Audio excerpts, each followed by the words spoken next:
et le conseil constitutionnel. waaw bu mel ni maître Clédor mi ngi ñëw Sané nga zoomalo maître Clédor rek maître Clédor arrive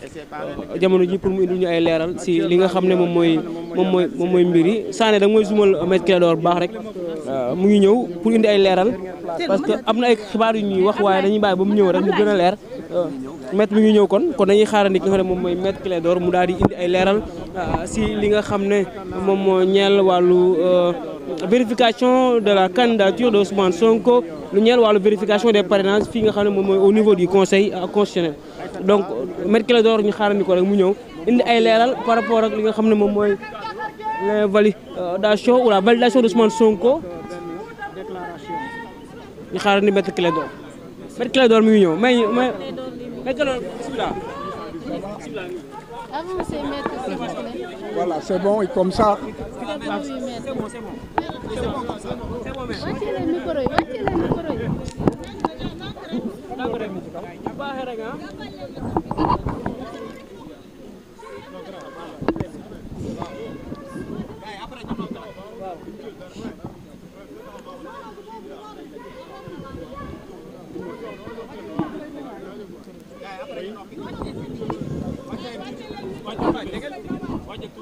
C'est bon, hein?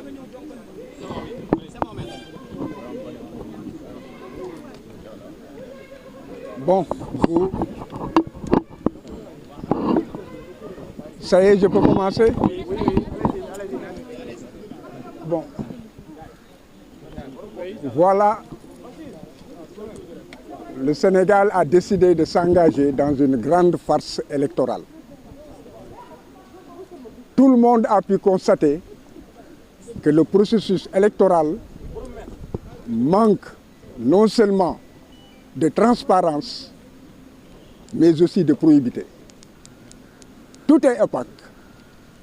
Aujourd'hui, les candidats ne peuvent même pas savoir s'ils ont le bon fichier électoral.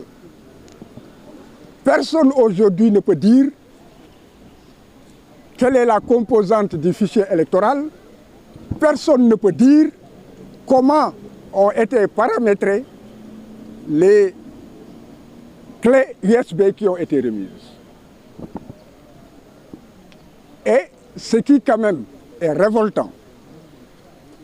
c'est qu'il est prévu par la loi qu'il y a une commission de contrôle des parrainages. En vous référant à la loi, vous verrez que cette commission est composée aussi du représentant du candidat. Et pour savoir, lorsque nous sommes entrés, on a le président Badio Camara, le fait que le dossier était incomplet. Donc, ce qui est une violation flagrante de la loi, vérifiée par la commission qui a conclu en ce qu'il manquait en fait une pièce, qu'elle était incomplète. Et après, tout est refusé, que le reste nous sera notifié par écrit en temps opportun. Vous ne m'avez pas écouté. Quand je lui ai posé la question, la réponse a été que tous les courriers et tous les documents qui ont été déposés ont été reçus et exploités par la commission, qui a donc décidé que le dossier était incomplet. Or, cette commission a donc été dans une composition irrégulière parce que la loi prévoit que tout cela, cette vérification, devait se faire en présence du candidat ou du mandataire ou du représentant du mandataire. Donc il est clair que la cascade de violation de la loi ne s'arrête pas et qu'il y a une volonté d'aller vers des élections qui, dès le départ, manquent de transparence et qui, en tout état de cause, ne reflèteront pas la volonté de la nation. Et la communauté nationale et internationale qui m'écoute peut vérifier les dispositions de la loi et elle pourra voir que la commission ne peut pas siéger valablement si en fait le représentant du candidat n'est pas en fait présent. C'est la raison pour laquelle je pense que l'opinion publique nationale et internationale retiendra que c'est une farce électorale qui a été organisée et qui continue d'être organisée. Qu'est-ce que vous comptez faire? Ce que nous comptons faire, nous le savons, nous ferons les recours prévus par la loi, mais dans tout état de cause, la souveraineté populaire s'exprimera. Je vous remercie.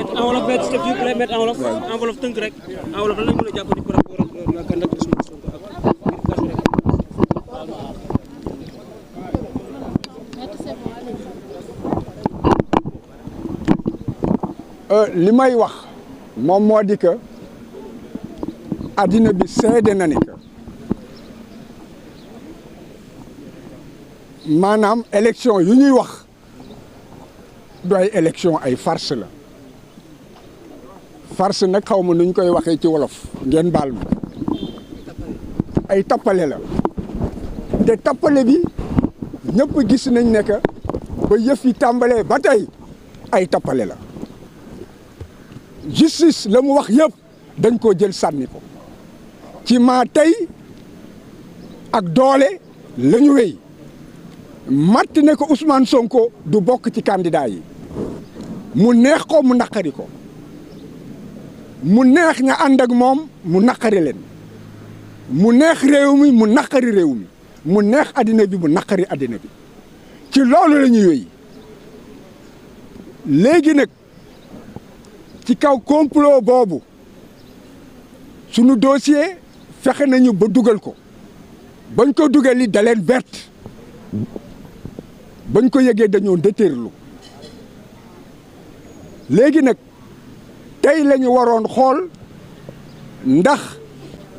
te récépissé yeeg yëpp yor nañ ko dañ ko teg ci li yoon wax teg ko ci ñoom conseil constitutionnel ci dogal yi ñu génnee nekk bu fekkee ne que lii ak lii am na lii ak lii ak lii lay wéy la nga xam ne loolu lañ ne loolooy wéy loolu yëpp jot nañ ko ba ñu dikkee toog ñu wax ñu tout de suite ne ñu que seen dossier motul ma ne leen sunu dossier motul lan moo tax sunu dossier lan moo motul ci sunu dossier ñu ne ma fekkee seen dossier Ousmane Sonko motul te bu fekkee ne que dinañ leen ko yëgal dinañ leen wax lan moo ci motul ma ne leen yéen membre yi toog dossier complet lañ leen jox mu dog ma ne que président bi dog ma Badio Camara ne que lépp loo fi indi mu doon ci dossier mu doon ci ay bataaxal yëpp war nañ ko commission bi réunir na ba pare xool gis ne que manqué na pièce te commission bi mënul réunir te fekk man fekkeewuma ko pour que ñu war a dajji enveloppe bi nga xam ne ci laa def kayit yi dañ koo scellé pour que ñu vérifier ci sama kanam ba pare nañ ne alkaati bi kaay ñu yëkkati dafe pour que mu génn nekk wax ji jeex na wante ma xam ne que donc wax ji du ci ñoom kaddu yi ci réew mi la war a dem kaddu bi ci communauté internationale bi la war a dem